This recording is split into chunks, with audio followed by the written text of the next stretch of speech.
आज खरं कुंभमेळ्याच्या संदर्भामध्ये मुद्दाम सर्व भागांची पाहणी करण्यासाठी विशेष करून रामकुंड असेल, इथला परिसर असेल, रिंग रोड असेल आणि त्याचबरोबर त्र्यंबकेश्वर या ठिकाणी मी जाणार आहे आणि सर्व भागाची पाहणी करून सर्व अधिकाऱ्यांसोबत घेऊन, कारण आता वेळ आपल्याकडे कमी आहे, 2.2 वर्ष आपल्याकडे शिल्लक आहेत आणि यावेळेला आपण बघितलं प्रयागराजच्या धर्तीवर या ठिकाणी भक्तांची येणारी जी गर्दी आहे भाविकांची ती जवळपास तिप्पट चौपट होणार आहे आणि म्हणून त्या दृष्टीने आपल्याला तयारी करायची आहे आणि म्हणून आजचा दौरा माझा या ठिकाणी आहे। त्याचबरोबर आमचे मित्र मंगलप्रसाद लोढा त्यांच्या खात्याच्या माध्यमातून एक क्रीडा स्पर्धा चाललेल्या आहेत आणि त्याचाही समारोप बक्षीस समारंभ आहे, त्यासाठी मी आलेलो आहे। पालकमंत्र्यांच्या तिरड्याबद्दल अजून सुटलं नाही, अजून अधिकृत घोषणा झालेली नाही पालकमंत्र्यांची, तर नाशिकचं पालकमंत्रीपद भाजपला मिळणार अशी चर्चा सुरू आहे। तुमचे नाव मला या बाबतीत काही माहिती, मी कुंभमेळ्याचा मंत्री आहे त्यामुळे मला त्यासाठी यावंच लागतं। आता तो पालकपर्यंत तिरडा जेव्हा सुटेल तेव्हा सुटेल, पण आता सध्या कुंभमेळ्याची तयारी आपल्या दृष्टीने खूप महत्त्वाची आहे आणि ती तयारीला आम्ही लागलेलो आहोत, त्याच्यामध्ये कुठेही कमी होणार नाही किंवा वेळेत आम्ही सर्व कामं ती पूर्ण करणार आहोत। महायुतीच्या वरिष्ठांकडून अशी माहिती मिळते की जे पालकमंत्री पद आहे ते भाजपला सुटलं आहे, इतका उशीर का लागतोय या संदर्भात? कारण आगामी सिंहस्थ कुंभमेळ्याच्या पार्श्वभूमीवर महत्त्वाची कामं अजून प्रलंबित आहे। नाही, मला वाटतं कुठलंही काम प्रलंबित नाही, सगळ्या कामांची लाईन लागलेली आहे। आता आपण बघतात की सर्व अधिकारी आमचे सर्व मॅप घेऊन रोड मॅप तयार करून त्या ठिकाणी आलेले आहेत। आज मीटिंगसुद्धा त्या संदर्भामध्ये एक विस्तृत मोठी बैठकसुद्धा ठेवण्यात आलेली आहे। मला वाटतं की कुंभची तयारी आमची अतिशय वेगाने सुरू आहे। पालकमंत्री नाही म्हणून कुठेतरी तयारीला खोळंबा झालेला आहे किंवा उशीर होतोय असं होणार नाही।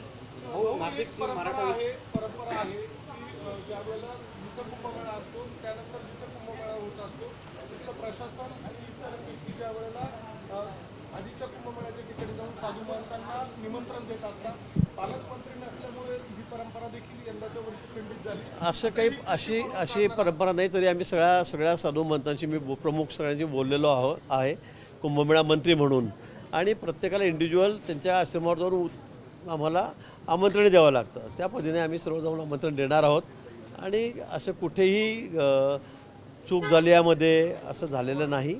माझा संपर्क सर्व जे प्रमुख महाराज आखाडे आहेत त्यांच्याशी सुरू असतो। नाशिकमध्ये एक मराठा विद्याप्रसारक समाज संस्था आहे, त्या संस्थेतील जवळपास 1600पेक्षा अधिक कर्मचाऱ्यांनी मुख्यमंत्री कार्यप्रशिक्षण योजनेचा लाभ घेतलेला आहे आणि यामुळे कुठेतरी जे खरे वंचित आहेत त्या योजनेपासून लांब राहिल्याची खंत व्यक्त होती। आता या संपूर्ण प्रकरणाची चौकशी करायची मागणी देखील होत आहे। नाही, मला या बाबतीमध्ये कुठली माहिती आपण सांगता येता, पण त्याच्यामध्ये जे ग्रॅज्युएट आहेत, जे शिकलेले आहेत अशा विद्यार्थ्यांना संधी दिलेली आहे, म्हणून हा सुटला तो सुटला तर मला माहिती घेतल्यावरच ते कळेल नेमकं काय आहे। अच्छा, निश्चित आजच मी या संदर्भामध्ये माहिती घेऊन चौकशी करतो। हां हां हां हां हां हां हां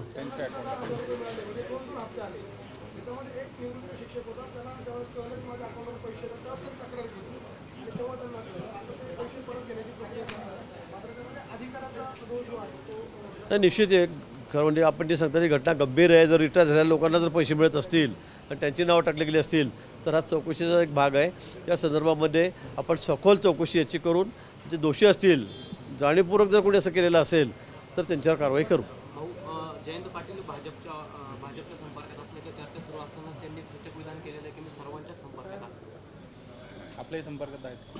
नाही, माझ्या संपर्कात ते नाही आहेत। जयंतराव माझ्या संपर्कामध्ये नाही आहेत, ते कुणाच्या संपर्कात हे मला माहीत नाही, पण या बाबतीमध्ये निर्णय काय असेल, कारण आता आमच्याकडे खूपच संपर्क वाढलेले आहेत पूर्ण महाराष्ट्रातून, त्यामुळे कोण कुठे संपर्क करतो हे आम्हाला कळत नाही। पूर्वी माझ्याशी अनेक लोक संपर्क करायचे, पण आता गर्दीच एवढी आहे संपर्क करणाऱ्यांची, त्यामुळे जो जवळचा असेल त्याच्याकडे तिकडे जात असतो।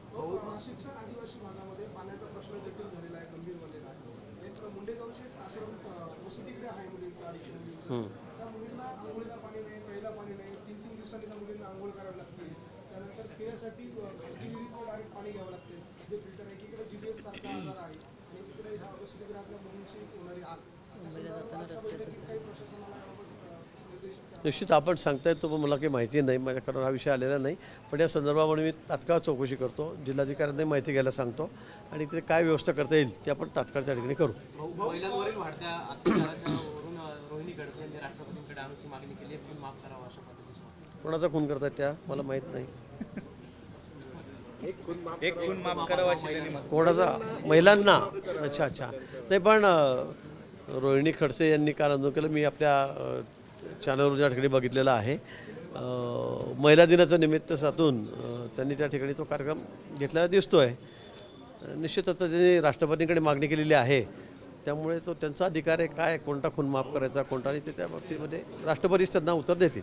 भाऊ, कोटी रुपये खर्च करून पाणी पुरवठ्याच्या संदर्भामध्ये योजना आखल्या जातात, मात्र अजूनही आदिवासी पाड्यांमध्ये पाण्यासाठी महिलांना वनवन भटकावं लागतंय. 4 ते 5 किलोमीटरची पायपीट करावी लागते. हंडामोर्चा कालच्या दिवशी काढला होता जागतिक महिला दिनाच्या निमित्तानं. त्या पाणी पुरवठ्याच्या दृष्टीने आपण काही आढावा वगैरे घेणार आहात? निश्चित त्या संदर्भामध्ये मी जिल्हाधिकाऱ्यांना आजच सांगतो. मी ते हंडा मोर्चा वगैरे बघितला मी आपल्या चॅनलवरून. निश्चित त्या संदर्भामध्ये तात्काळ माहिती मी या ठिकाणी घेतो आणि अतिशय जलद गतीने त्या ठिकाणी काय व्यवस्था करता येईल त्या संदर्भामध्ये निर्णय करतो. सतीश भोसलेच्या घराची झडती घेतलेली, त्याच्यामध्ये वन्यजीव माग जे आहेत ते आढळून आलेलं आहे आणि हा सतीश भोसले सुरेश दसरा कार्यकर्ता असल्याचं म्हटलं. कोण कुणाचा कार्यकर्ता आहे कुणाचा नाही हा विषय वेगळा आहे. जर त्यांनी चूक केली असेल, गुन्हा केला असेल तर त्याच्यावर कडक कारवाई त्या ठिकाणी होईल, त्यातून कोणालाही सोडलं जाणार नाही.